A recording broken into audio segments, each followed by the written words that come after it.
નમસ્કાર, શો ટાઈમમાં આપનું સ્વાગત છે।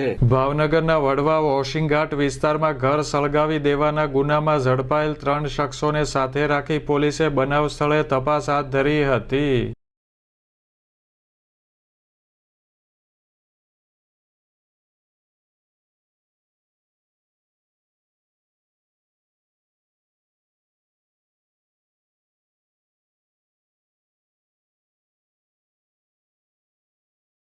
વડવા વોશિંગઘાટ વિસ્તારમાં આવેલ ઝાકીરભાઈ જલાલીના મકાનને ટોળાએ આગ લગાડી સળગાવી દીધું હતું। શહેરના આંબાચોક વિસ્તારમાં થયેલ મારામારીની દાજ રાખી મકાન સળગાવી દેનાર 3 શખ્સની નીલમબાગ પોલીસે ધરપકડ કરી હતી।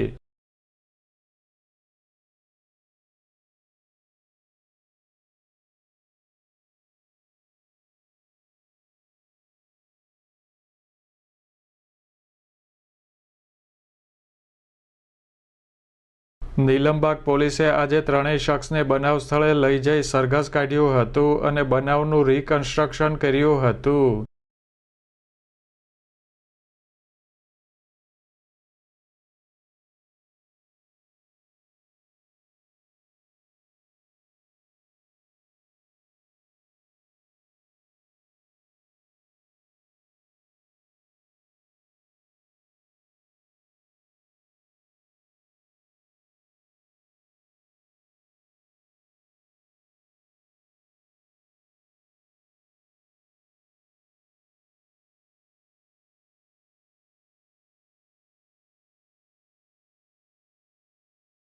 પોલીસની કાર્યવાહીના પગલે સ્થાનિક લોકો ટોળે વળ્યા હતા।